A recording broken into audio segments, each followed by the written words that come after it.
Hello, this is Lisa LaRose here on Connect to Love on PRN-FM, and I'm joined by my wonderful co-host, Michael J. Russ. I want to welcome you, Michael. It's always such a delight. You inspire me in so many ways, and I'm so grateful for this time that we have each week. I love it. I love it, love it, love it. And, yeah, it's a playful, unscripted conversation. I love it. I absolutely just look forward to it. And it's my little moment, my real respite during the week to let my mind wander and my intuition take over. Oh, absolutely. Absolutely. And so this morning, Michael and I had a brief conversation. And I said, well, what do you want to talk about on the show? He said that we had talked about play and we talked about being an active participant in your own life. And he said the next thing, he said that I think that we should talk about, and it was so eloquently spoken. You're just so poetic. He said to me, how about turning on your light of awareness? And I thought, wow, isn't that fun? Big. Because it opens up a whole plethora of possibilities. And so from the time that we had this brief conversation, I did a myriad of lots of different things. And even though I'd like to have time to sit down and play, my mind wanders when I'm doing laundry or whatever it is. And I thought to myself, the light of awareness, and what does that mean? And how does it differ from consciousness? Because I thought it's semantics, right? Awareness and consciousness. We hear a lot about waking up right now and consciousness, elevating your consciousness. But awareness is really something unto itself. And what I thought about when you had said this, and it was so interesting, turning on the light of awareness, all I could think of was the spotlight. You're on a dark stage. The audience is sitting out there waiting. And then all of a sudden the spotlight comes on and the actor is in the spotlight, and the whole world just changes. It just illuminates. It illuminates their face, perhaps, depending on how they're doing it. There's different details, textures. You start to see the way the stage is set. And sometimes it could just be a one-man show, just somebody by themselves alone on the stage. And I thought that might be a fun place to start, because when you turn on the light of awareness, whether you're doing it for yourself or you're seeing somebody else for who they are, seeing their soul for what they came to do, it's like that light comes on, and then you see them, and you're like, wow, look at all these amazing gifts that they have. So I will ask you, Michael, since you were inspired with this topic, whether you channeled it in from Jeremiah or what made you tune into this today, and what's bubbling for you? Interestingly enough, I just published this little short about my high frequency golf channel about self-empowerment, and knowing that that once you become alert to the fact that you're in control of your thoughts, words, and feelings and actions, that it's you actually that those emanate from, and that you have complete and total control over each one of those elements, that your life changes. And that's when I thought of awareness. In golf, once you understand that, then the outside circumstances really are something that you control. And what's the biggest thing people talk about right now is anxiety and fear and worry, and they're concerned about this and that, and worry about their future and all that. Oh, wow, wait, hold on a second. Don't you realize that all that is like projecting? It's taking something. It's you reacting to your outer world circumstances. And to me, awareness has always been a knowing. It's when you wake up to something, to the realization of something, and that awakening to the realization is you're becoming aware of something. Now, it may be that you're aware of the fact that you're standing on stage under the spotlight, It can be one facet of it. Another facet is being aware of your own self-empowerment, or understanding that you are the one who has, through personal alchemy, the ability to maintain and control your own sovereignty. It's and when you're right about one thing. There's a lot of talk about there now that bantered around about awareness and knowingness and waking up, becoming awake. And what are we awakening to? We're awakening to many things. Mainly, in my view, that this is our reality to control. Mm-hmm. Everything outside of us is how we respond to our outer world circumstances is why we're here. Because, as it's been said, we are non-physical beings in physical form, seeking to experience this realm. Okay, whatever that entails, we're here to expose ourselves to things because now we have the ability to be aware, to become aware of things, to actually remember who we are. We are 100% love. We're pure love, pure unconditional love. That's the one constant, evidently, in our in our non-physical state. Love is the thread that literally binds everything together. And it's when people have near-death experiences and everything, they talk about how the love is so strong and how it's deeper than anything they've ever felt as a human being in this physical plane. Well, I've always sensed that we are rediscovering that love is the main thread that holds us all together.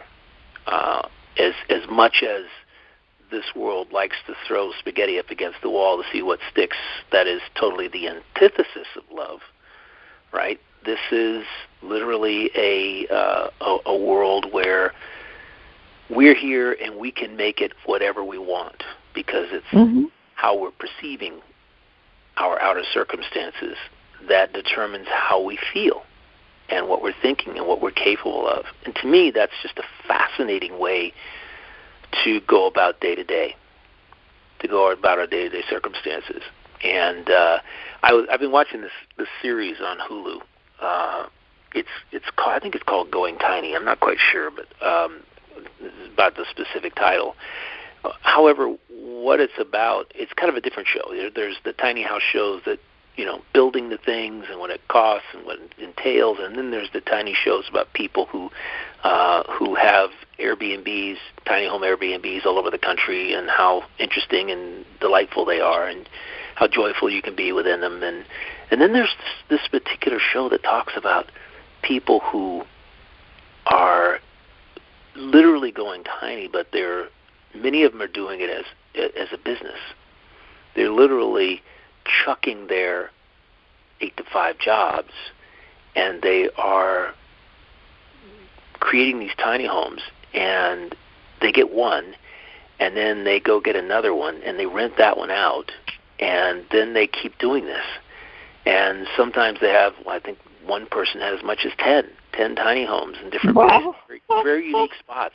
Tiny homes, they create these really unique tiny homes that very much go with the spaces that they're in, that they're located. And to me, that's just one manifestation of knowing, being aware that you can create the reality for yourself that you experience here in this physical plane. And and it's just it's beautiful. I like to kind of like spot these things, Yeah.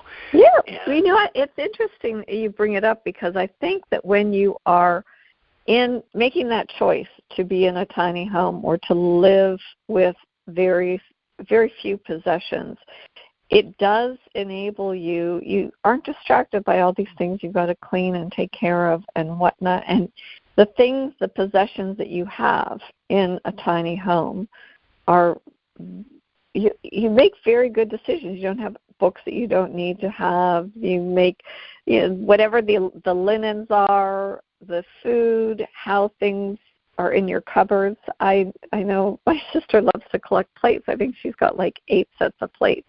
Nobody ever needs 8 sets of plates. But if she were to downsize and go into a tiny home, then it would force her to create an awareness of, do I really need all this stuff? Who else could use these extra sets of dishes? And I think that it does. I think that there must be a reason that you've been attracted to this show, because it's heightening your awareness. And when you mentioned to me, and I have a friend who sent me a video of all these different tiny homes, because I'm very attracted to them too.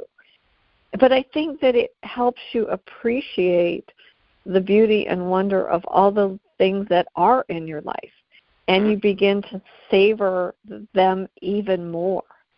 And even like when it's spring and then it becomes summer and you sort of savor the warmth of the sun on your skin, all of those types of things. And yeah, I find it pretty interesting that it showed up today, because even in my Sirius store, which I subscribe to, there was that word, awareness. And it was being aware. I think the first line, today your intuition is the ruling state of awareness. So there is a pattern that needs some investigating, I think. And for me, the next statement was, this happens by quieting the mind and focusing your attention onto your feelings. When we hone in on the feelings, it brings up thoughts or ideas associated with the feelings inside. And I think perhaps that's what it is. That awareness is attached to those feelings inside.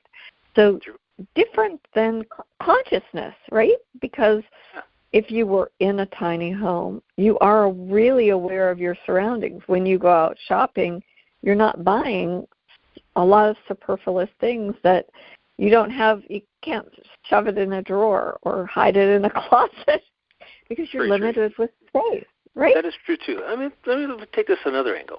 Let me take us kind of turn, do a little 180 here, and look at something else. Like perfect. I'm always ready for a 180. Yeah, I mean, it's true that that's one way to see awareness, and I think from a practical perspective, awareness to me is living every moment of your day knowing that whatever it is that's going on, the way you feel is of your own creation. In other words, when you're out and about, it's remaining aware that of what's around you, about who you're connecting with, and how you're feeling about yourself and the connection itself. Right? What are you bringing to the connection? Are you bringing joy? Are you bringing love? Are you bringing kindness? Are you bringing compassion and empathy to that connection? I mean, awareness, that is one level of awareness in terms of operational awareness or situational awareness when you're connected with other people. I think there are many, many different levels of being aware. I just like to suggest that people not live an existence where awareness moment to moment is not part of it, because then we just miss things. We miss some of the best opportunities in life to engage with other people, to display our compassion, to feel and be connected with other people in one way or another. And even if it's just momentary, I mean, those momentary connections sometimes are the most viable and vital and joyful and fulfilling in our lives, and I know, to me, it's important because I work in my office all day, right? So the only time I get out is maybe once or twice. I go to the bar, and sometimes I don't go anywhere. I'm in my office, right? I go to the store on purpose. Oh, we need some milk? Sure, I'm out of here, right? 2 o'clock, 3 o'clock in the afternoon, I want to get out of the house.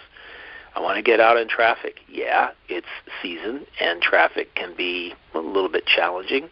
However, for me, I'm alert to the fact that it's going to be challenging, so I'll listen to something interesting, like a Serious Joy YouTube, or something else that might be mentally stimulating, that helps me to just forget about the fact that I'm in some heavier traffic than usual, right? Because it's the time of year when that occurs. And then, you know what? I'm there before I know it.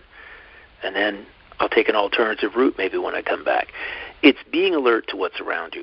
It's being alert to the fact that mainly you control. When something happens, and you go, oh, let me remember to be aware that I'm the one who decides what that means to me. Mm-hmm. We bring meaning to every moment ourselves. We're the one who brings meaning to it. It's like it's not somebody who wrote down some 10 things that you have to feel. If this happens, you must feel that. If this happens, you must feel that. And sometimes society can feel like that. You can feel joyful when someone passes on. Either you realize that they're no longer having the painful experience that they chose for themselves, and that they are in a peaceful, loving, and joyful place. And you can feel gratitude because because you had the opportunity to engage with them and engage with their physical self, right?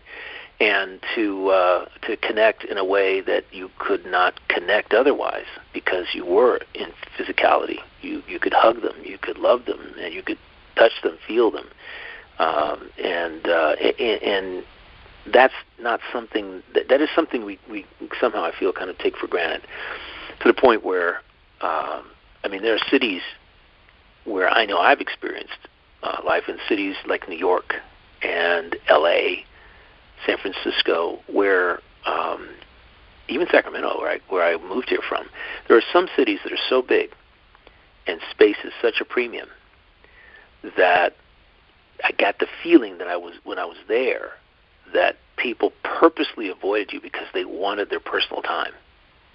They didn't want to get you, right?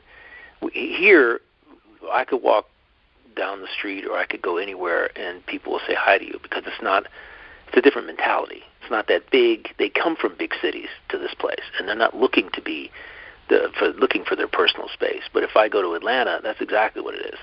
I go to Atlanta. There's millions of people that live in the town and in suburbs, and everybody's grappling for they're queuing up for this and queuing up for that, and so in terms of choice, sometimes choices are limited, and so I get the sense sometimes that people, they don't want to say hi, they don't want to start a conversation, they don't want to be cordial because it's cutting into their personal time, right? Oh yeah, literally. You can walk down the street, if you pass somebody on the sidewalk and you say hello going by and they don't say anything, it's because they're in their own little world. They don't want connection. Mm-hmm. They don't want to have to say anything or do anything. They want to simply be out walking, and that's it, going from one place to another to get something done, so to speak, right? And life becomes a chore, and it's just, that's the sense that I get in some very big cities. And you see it on TV. We see, sidewalk that there's 5 people wide walking down the sidewalk. Wow, that is a lot of people, right? And so I believe that there's depth in the connections that occur when you walk into a store, or you going to buy a bottle of water or whatever it is, or you get a hot dog from the hot dog stand if you do such a thing, or walk into a restaurant, whatever. There is connection there because there's supposed to be connection. Connection is the meaning behind why you're there. However, what I love about where I live is that there's, we got a favorite pizza joint we go to that's connected to a wine bar that happens to Sounds like fun.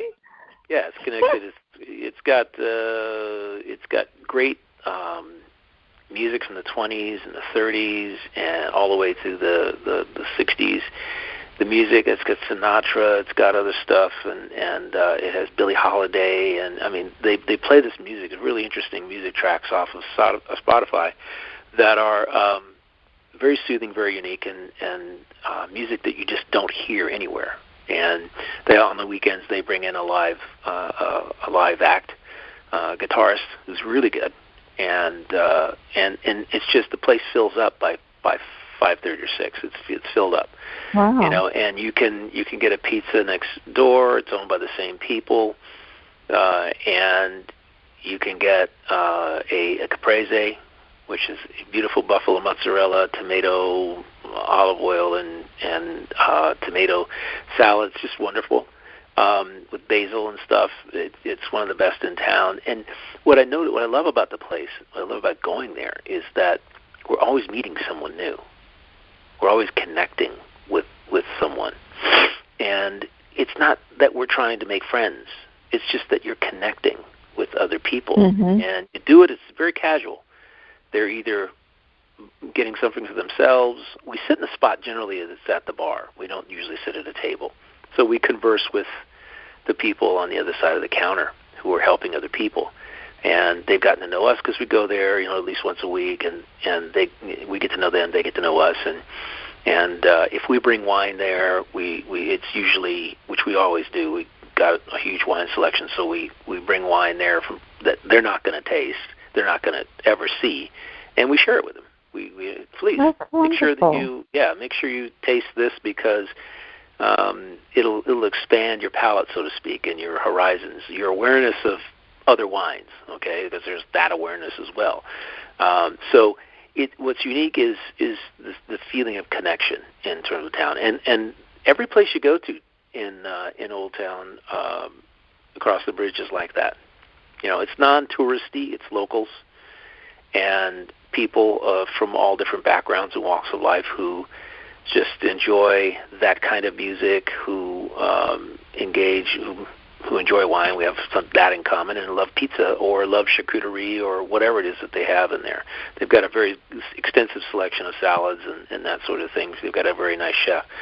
So it's like, we all have those kinds of places in our town, our community, and it's kind of sort of a gathering place that you can connect with people. So there is that level of awareness in my view of an understanding. Everything I've just described is because I was aware, because I'm aware of what I want, where I want to be. I'm aware of what can happen when I'm there, and that's a level of to me, I call it operational awareness. Okay, I want to get up in the morning aware. I want to go to bed at night aware of what I'm thinking and how I'm feeling, what I've done that day, what I loved about the day. That to me is a level of operational awareness that you can connect with in a deeper way than just I'm becoming spiritually aware. You see, if it's only connected with spirituality, then you're not bringing it down home deep into the moment-to-moment elements of your life. Right. Well, I think awareness, too, is those conscious choices where you pause for a moment and you say, well, do I really want this or that? I had an opportunity yesterday to share a delightful lunch with a friend of mine I hadn't seen in some time, and he'd lost quite a bit of weight. And it was interesting because he said that he had gone to the doctor and he got all of his test results, and he didn't like what he saw. And it created an awareness. So when the test results came back and he was sort of pre-diabetic and there were some things heading in a certain direction, it was interesting. It was the awareness of inner awareness that, no, I didn't want to go down that road. It would have been easy to stay on the same path. And so he said he just started seeking out and researching, how do I change this? How do I do different things? And it created he started following a lot of different people online, he said, and ended up losing all of this weight. I didn't even recognize him when I saw him. But he feels amazing, and he bought all this. He showed me all this new exercise equipment and all these different things, and he's taken in a totally different approach. But what was interesting, I asked him because he said he's getting a lot of pushback from his family, especially his wife. She liked him the way that he was before. Yeah, that can happen. And but I thought, I said where I was really happy for him, because he's refined. He created an awareness around the foods that he ate and the types of exercise and certain things not being as good for him that he said, I thought it was always about aerobic exercise. So as you're saying, Michael, there's an awareness. So now he's doing strength training, and different things and different doorways are opening, but he feels so much better. And I said, well, when you went back to your doctor, what did she say? And he said, not much. Other than don't lose much more weight. You're at a good weight. And he said, yeah. He said, I feel good where I'm at. But you can see it. It's this, the awareness that he had, that light bulb moment in that doctor's office when he saw his test results, was an impetus for change. And Eckhart Tolle, who I have to admit I've never been able to get through The Power of Now, but that's exactly what he said. No, I have not. I don't know. I know. I own the book. I own the audio. I just couldn't get past, quite honestly, I couldn't get past his voice, and that's just me being completely honest. But he did say awareness is the greatest agent for change. I mean, and you think about that. When we have that awareness, it's a transformative power that we gain. We have aware that we are actually better equipped to recognize and break free from whether it be negative patterns or habits. True. And so, for instance, with this particular friend of mine, now he's still refining a lot of things, but in some ways I sort of liken it to taking back your power and your internal, your sovereignty. And we speak about this so many times. Mm-hmm. But truly, when you start to make choices that align with your true inner values and your goals, that awareness helps you live more authentically. And it definitely leads to personal growth. I don't care who you are. You become aware of whatever it is in your life, and I will do these corrections myself. If I notice something creep up, and I actually said this to somebody not too long ago, that something they did triggered me emotionally, and I thought, wow. I stopped for a moment and I said, thank you for this learning moment, because this is obviously something that I haven't fully healed, and I need to look at this. What was this that triggered this for me? And I just let it go, and I thought, this is a blessing. It's an opportunity for wherever the pattern was that arose, whether it was childhood or high school or who knows when it happened. But it did. It gave me that awareness, gave me that agent for change, so that I could heal that. Mm-hmm. That is beautiful. Kudos to your friend Jim, by the way, too, who did literally, in my view, recognize, become aware of their own sovereignty, and that they are in control of the reality of themselves and how they engage with the world of food and exercise and everything else, and made a change. That's one of those moments in the doctor as an aha moment, and we all come to a point in life where, at least I hope we do, where we take a look at ourselves today and then project out if we're on the same path that we're on, if we don't change the path that we're on, where we're going to be in 20, 30, 40 years. Sure. What is if we extrapolate out everything, right? And I mean, personally, I have a little numerical way that I do it, and any habit that I have, food or otherwise, I look at, okay, if I do this exercise that I enjoy one time per day for 5 minutes, times 7, times 30 days this month, and times 12 months this year, I'm doing it 365 times, right? Mm-hmm. And that's bound to have an impact, a positive impact. And it'll likely have a positive impact within a couple of weeks. I'll feel better. I'll feel stronger. And if I decide that I want to, I call it falling off the wagon, and I love chocolate, and I go into a restaurant and I have this exquisite chocolate dessert. Do I have it every day? No. Do I have it every week? No. If I did have it every day, then that would be 365 chocolate desserts in a year. Times years, if I keep it up, okay, the numbers become exponential. And to me, that's when the alarms go off. The alarms go off when I do something every single day. And like now, I'm on this something. I'm doing something that I've wanted to do for a very long time because I know it's very positive for me. So I'm taking I buy this fresh olive oil from a store across the street. It's been pressed within 6 months, and it's not super. It's high in antioxidants, but it's not so high that it burns your throat. Because there are olive oils that are really high in the antioxidant range that have so many antioxidants in them that they have a tendency to be a bit rich and maybe not go down so smoothly. And there's a name for them. It's not antioxidants. It's something else. But at any rate, I take a tablespoon of olive oil every morning and drink about 8 ounces of water after it. Chase it with 8 ounces of water because olive oil is very good for your diet. It's also very good for weight loss. It's awesome for your skin, and it's also great for your cholesterol. And so I look at that and go, okay, if I do this every day, I just extrapolate it out. I'll do it 365 times this year. That's bound to have a positive impact on my health. And it's just, there are different layers of things. So you start layering stuff, right? I do that.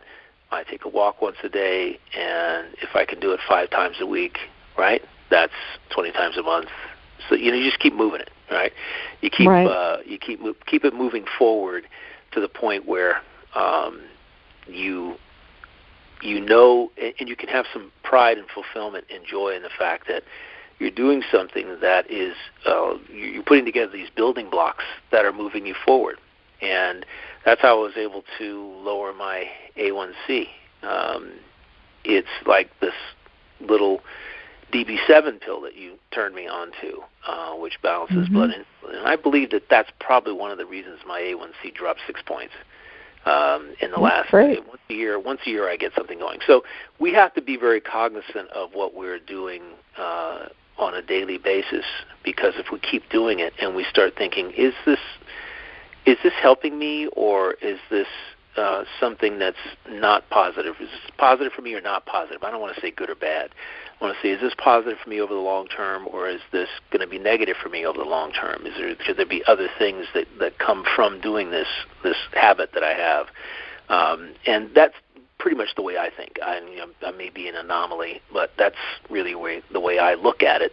And it's the way that I also get myself to change and transform, because I look at the long term. I look at the numbers. Now I'm 66, so I'm getting younger every day. 6.5 decades on this earthly plane, and I credit decisions I made 40 years ago with not only my diet, with a lot of other things. I live in the fried food capital of the world, which is, the South, and everybody fries everything down here. And I got to tell you, we've known from studies and things that fried foods aren't good. Processed foods aren't good. Things that aren't alive, things that have lemon chemicals. I actually heard something today, and very much believe it, although I haven't delved into it too far. But it was some kind of thing on YouTube. It was some kind of commercial, but they were talking about the fact that they discovered that Alzheimer's was tied to 7 chemicals that are in just about every processed food on the planet, except for those in the EU, because the EU doesn't allow those dangerous chemicals. However, I fully believe that is the case. I think 1,100 chemicals have been introduced here in the United States into our diets and into our environment in the last 40, 50, 60 years. So it's not just one thing. I keep telling people, there's no silver bullet. If you stop doing this, that doesn't mean you're not going to get that. And it's just, or if you're doing this thing, not to stop doing this thing, it doesn't mean you're not going to get that thing. It's just, some of it is an awareness of what we're thinking and how we're feeling. And I believe high frequencies, living from a higher frequency can negate a lot of things, right? And because your immune system is more pronounced. It's operating at a higher level of efficiency because you're positive. Without a doubt. You're happy. You're fulfilled. You're joyful. I mean, how can that not help you? It's already been proven to help you scientifically. So there is no silver bullet. Awareness, though, on different levels, being aware is an amazing thing. And I just want to go on record in saying that I don't get the Eckhart Tolle thing with you because, frankly, I'm sorry. I read that book and I ate that thing up. I'm an avid reader. I don't know.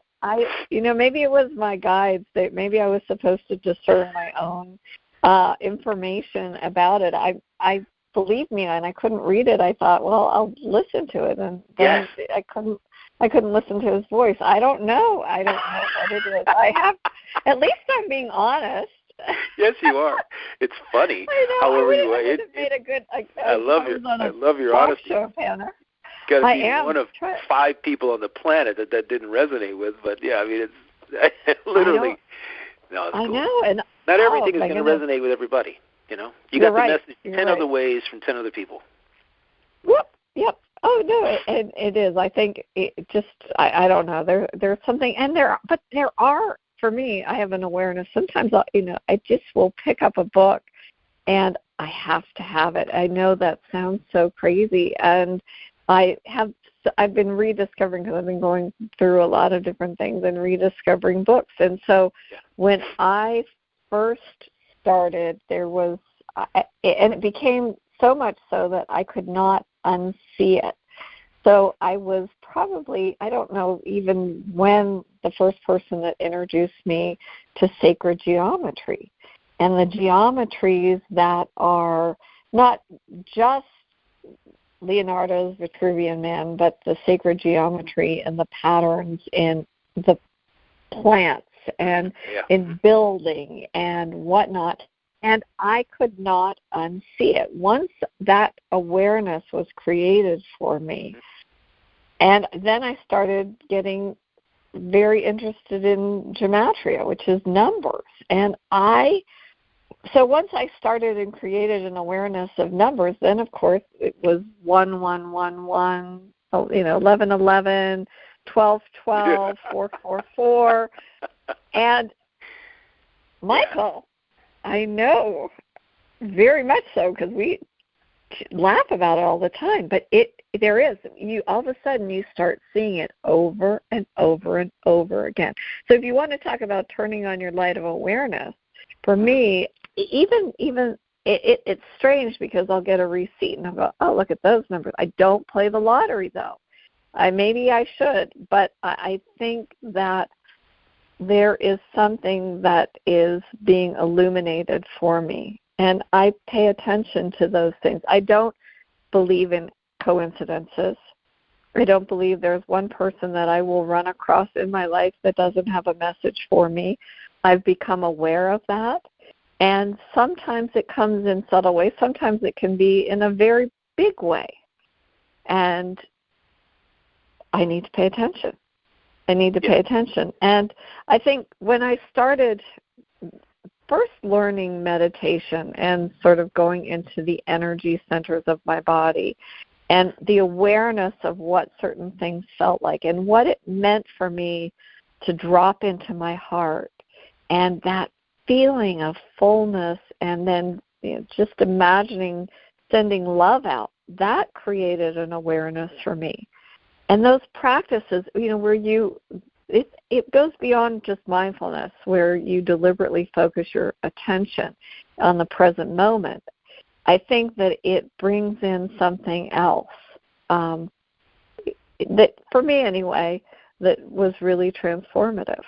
And as I became aware, I would see signs in nature. I see signs in a lot of different things. And I think it kind of helps keep me on my straight and narrow. So even though I'm a Eckhart Tolle Power of Now flunky, I seem to do okay. Mm-hmm. I think, no kidding. I love it. I want to backtrack on something, though, just a second. Sure.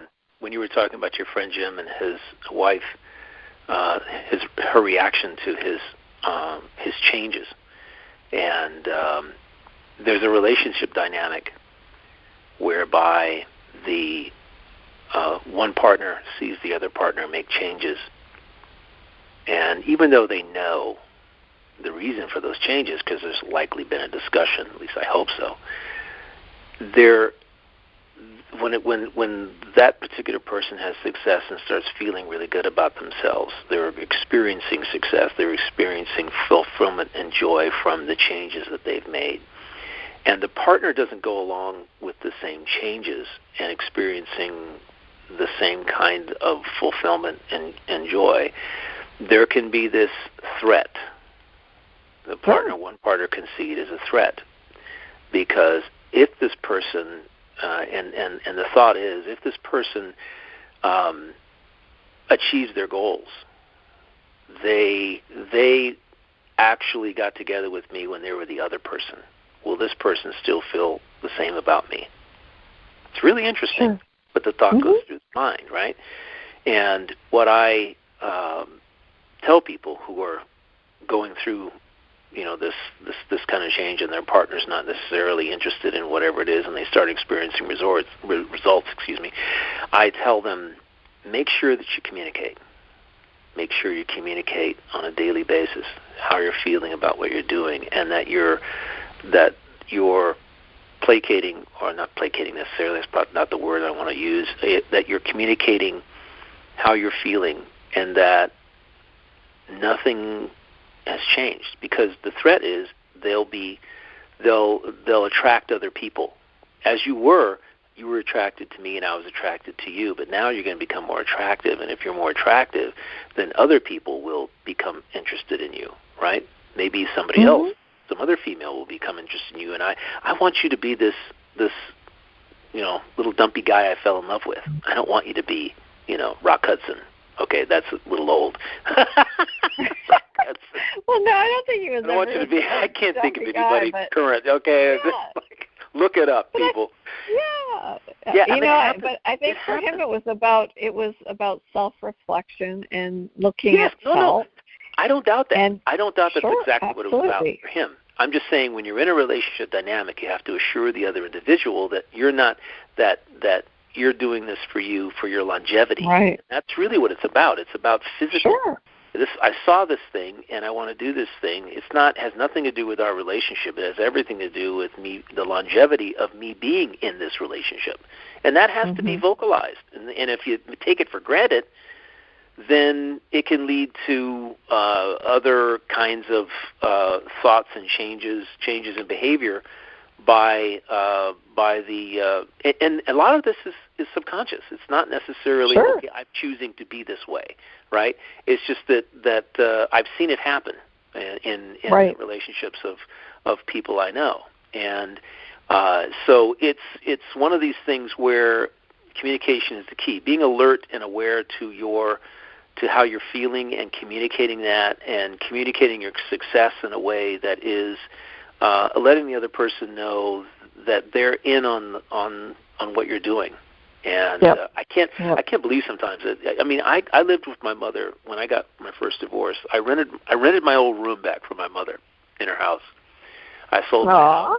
Yeah, I did. I rented it. I said, I'm gonna hang with you up there. I'm not gonna do it for free. I'm gonna pay you rent every month, and pay part of your utilities as well. And so I did. I rented my own bedroom back, and when it was great, because my mother was home alone. She was working, and when she came home and stuff, and I was able to cook her dinner, and we were able to go out, and I turned her on to various vitamins and totally transformed her eating habits. I totally transformed her eating habits, and I would make this incredible shake for myself, and I'd make enough for her too. So when she woke up, because she had retired, I think the year I moved in with her, she retired. So when she woke up, she would have that shake, nutritious, power, protein, lots of really good stuff in it, shake. And I did that for 4 years. And that's fantastic. We transformed a lot of how she was eating. And it's probably why she's still here on the planet, and she's doing so well, and she's so healthy. And we had some connection. I'd sit and we'd talk about things. We'd watch something and talk about it, or we'd go somewhere. I took her to Hawaii. I think I took her to Hawaii for a week, which was really, really kind of cool. To take her to the Big Island and hang out. We played golf and enjoyed ourselves for a week. Went to dinner and one of the highlights of my life. And now she's nine and a half decades on the planet, a little over 9.5. And I talk to her every other day, and she's living with my sister, and she's got energy, and she lives with me for a month every year. And I treasure the time she's with me, and I have to always remember, remain aware of the fact. Let's put it that way. That her as life goes, she's on the shorter end versus the longer end. So as we get older, we have this realization, and because of that, we have to connect. It's not something you should take for granted. Let's put it that way. Without a doubt, sure. Yeah, the conversation, we take her out to dinner, and I sit and talk with her, and even though I'm here working all day in my office, I still make sure that, we connect later in that evening and in a way that, is loving and fulfilling for both of us. And yeah, that's really the key. And she's experiencing that now. With her, she lives home with her grandson is there, and her granddaughter she gets to see her granddaughter on stage. She's seen her in Hamilton now 5-6 times, I think 7, and just loves every minute of it. So it's one of these things where we recognize that we are very much in control. Lifestyle factors and choices are a big part of our longevity. And being aware is huge when it comes to that. And having the willpower to say, if I have 2 burgers a week, how many is that I'm eating a year? If I'm eating fast food, okay? If I go to McDonald's once a week, that's 52 times a year. Times how many 20 years? Is that good for me or is it not? I'm drinking this soda every day. I drink 2 sodas. Let's multiply that out and say that's a lot of chemicals I'm putting into my body, right? Right. I even had to stop drinking juices because there was a lot of sugar. I'm looking at the grams of sugar and I'm going, okay, let's multiply this out. If I have 35 to 70 grams of sugar a day times 7 days, my sugar levels, my glucose levels is going to be off the charts. So it's that kind of awareness with regard to our own health and the choices that we're making every single day, not just mindless choices. Like, I want a burger, I'm going to get my fix at wherever the favorite fast food restaurant that I like to go to, and without thinking or remaining aware of what we're actually doing to ourselves. And somebody was saying just the other day, if you make that change from just fake food to live food, it's going to make a huge difference in your life. Right. Not something that's prepped in a kitchen and kept in a freezer until it's cooked. So it makes a big difference. There's awareness, like I said at the beginning of this conversation, awareness comes on many, many, many levels. And when you engage it, it changes your life. That's all there is to it.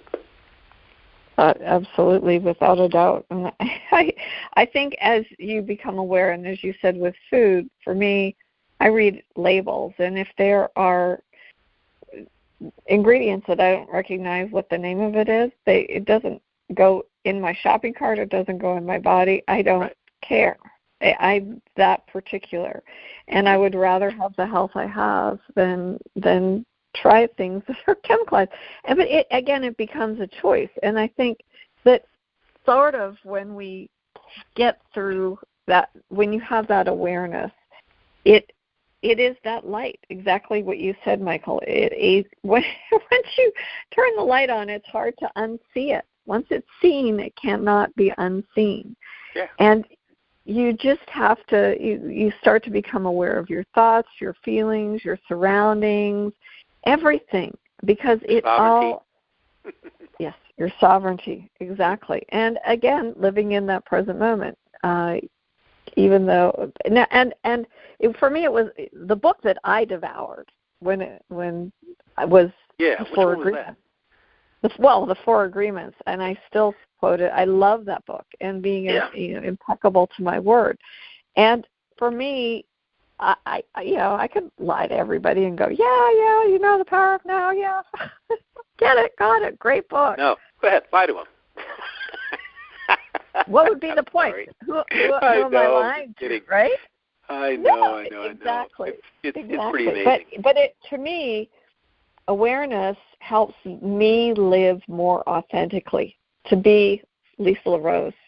And even though Lisa LaRose, my world is not a cookie cutter, whatever it is, it's so different than the way most people could even fathom that they think, what were you doing yesterday? Oh, you went to Tractor Supply and you picked up 3 50-pound bags of deer corn and 40-pound bag of dog food and 16 cases of dog food. What are you doing? Like, who does that? Yeah, me. Really, you. I gotta ask what you're doing with the deer corn, though. Wait a minute. Parrots? I live near the park. I live near the park. So 260-acre park, and so the deer come. And if I give them deer corn, they do not eat my hostas. There you go. That's the pact that you have with the deer, huh? I give you this, you don't do that. You do. Yeah, that's actually I have brilliant. A kinship with them. They're very, I'll tell you what I'm going to do next, because they jump the fence. Everyone, they haven't done it in a while, but they jump the fence and eat my hibiscus. That I have a 3.5-foot fence. Yeah, so they haven't done it in a while because there's some building now going on, and I think they've had to move a little farther out. But they used to be on the golf course at about 5:00 every day, and so I think that has changed. They only see them out there once every several weeks now. But I love it, deer corn. That's fantastic. What a pact! What a bargain with. It's $8 for 50 pounds, and it keeps the one mother comes with her babies, and it's just for me. And it's right near my Airbnbs, and my guests enjoy seeing the deer. Oh my gosh, I can't believe there's so many deer. Yeah, they're very docile. People who live in the city don't see deer. And it's a real joy. I saw a little cottontail rabbit, the other day. I know they live in a couple places, and it's really wonderful to see a rabbit. In California, I used to see jackrabbits all the time on the golf course. Oh, jackrabbits are amazing. They are beautiful, they man. Are amazing. Gorgeous, yes, they are. Gorgeous creatures, But I got to tell you, I'm going to digress for a second. Tractor Supply. If you want a real come back to life moment, just walk into a Tractor Supply. It's like absolutely. It's like it is not Kohl's, it's not Macy's, it's not that. Walk into a Tractor Supply, especially the time of the year where they have live chickens. Live little chickens. Oh, for sure. But most of the time I'm a surgical strike shopper because I like to get in and out. I'm not really wandering. Yeah. But I needed to get, and I don't like to harm really anything, but unfortunately there's some hornets that built a nest very close to the electrical meter and it's in a dangerous spot. And I did try to eliminate it the other night in the middle of the night, and I created an awareness in their nest that I was infiltrating their space, and I got stung. And so I had to get some stuff that Hang on a second. How close were you? I had a garbage bag around it and a butcher knife. I was slicing it off. Okay, hang on just a sec. Are you trying to relocate the hornets? I was going to try to relocate them. Yes, I was. Okay, you're making me laugh. Okay, I'm sorry. I've been bitten 3 times by wasps and hornets, and I can simply tell you this: they don't take kindly to being moved. Okay, that's number one. No, I understand that. Yeah, sure. I know you don't like to kill anything, whatever. I do not. I would, if you're going to try to mess with a hornet's nest, I would make a phone call and have somebody do it for you, because It's not worth being stung, and I can tell you that I've ticked off hornets before and been stung in the neck, and I've been stung in the shoulder, and I've been stung in the arm. And, there's just, they're territorial, and I would call somebody to have them do that for you. Yeah. Well, if you're not going to use the 20-foot spray at night because you don't want them to suffer at all or be responsible for them, being on the ground, which is the only way I can deal with them, because I've been stung too many times to yeah. They don't take kindly to. Yeah. So and sure. The people who are listening, I'll simply tell you this, and nobody. Don't do it, Lisa did. Hornets are flies. Hornets, they see prisms. They see light and dark, right? So at night they don't fly because they can't see. In the daytime, yeah, I did it at 2:00 in the morning. Right, except for the fact that you got very close and you tried to. They were just lashing out. They didn't see you necessarily. They were just lashing out. That's what they were doing. And that's what they do. They just turn the little rumps around and start flying backwards and trying to hit anything that's in the way. And you got in the way. Yeah. So it's not but I do look at, I became aware of, again, it was in my awareness, Native American culture also looked at animals, and they looked at the symbolism. So hornets, the symbol is strength and courage and warrior and perseverance and determination and all of those other things. And each culture, whether it be Native American or Eastern or lots of different symbols, they're a small insect, but they have a lot of power to them. And, I agree. Everything you said. Yeah. And so I have an awareness, I have a respect for them. I knew that once they started to be aware that I was there, I needed to leave the area. And no kidding. Unfortunately, one of the next door neighbors came home and they were smashing them on their porch, and I said, "Please go in the house." I said I disturbed. I wasn't expecting anybody to be up. That's why I went so late. I didn't want anybody to be around, but unfortunately, I said, "You need to go in your house now." So I wanted to make them aware. And I just got stung on the ankle, and it's a reminder to not be so foolish. I guess it created a new awareness. I saw the light of awareness on my own challenge, but kind of like the power of now, Michael. At least I'm honest about it. Yes. Well, that's good. There's nothing wrong with that. Turning on my own light of awareness to see the world anew. There's no joy in being stung by anything, and it's funny because I was just out at the barn working this week. In the last 4 days, I've been stung twice by something I can't identify.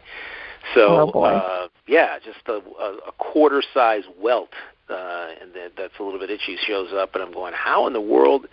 And I have long sleeves, gloves, and long pants with socks and clogs on, because there are all kinds of creatures that fly around out there that I don't know. But anyway, the awareness that you're demonstrating is pristine. So thank kudos you. To you. Except thank you. Stung. I know, and our time goes so fast. It does, and it? Because this was a topic that you brought up, I would love for you to close the show and just express truly what the essence of cultivating awareness is for you and what you would wish for our audience members to sort of take away from this episode. Sure, no problem. Thank you. It's been a great show. I love this topic. I love this topic because it's so expansive. And awareness, as I said before, awareness happens on different levels. And I would encourage our audience here on PRN-FM and our huge podcast audience to connect with your awareness and begin to use your awareness, I should say, in every area of your life. Bring it in, make it a living being in your life, so to speak, and look at the many different levels that you can apply your awareness on, and to not only feel good, to keep your frequencies high, we talked about sovereignty and being aware that when things happen out there, when things happen that you see, you have the awareness, you have the ability to be aware of the fact that you have the choice as to how to process them. And in our world, there's a lot going on. There are wars around. There are real things happening, people hurting people. However, we have every right to dictate how we feel about those things, those events. And we don't have to listen to someone else and give the events the weight that somebody else says we should, or society says we should give to them. And we have to remember this at all times. And because our happiness, our joy, our fulfillment in life, our peace of mind depends upon how we engage. And I would say that there's always a way to engage from a position of love. There's always a way to engage with life, to be aware of what's going on and engage with our outside world from a position of love. And I would encourage you to do so every moment of every day. Loving of yourself, be loving of yourself. If you do something, have a foible, have a little mistake, or something goes wrong in your eyes, be kind to yourself. Be kind to yourself. Be alert to how you're feeling about yourself, and be kind, be compassionate, be empathetic to you. Because if we are to you, then other people will be also, you'll be a living example of what they can be to themselves. That's beautiful. Thank you, Michael. Sure. And thank you to each and every one of you who make the time to listen. We're so grateful. Thank you.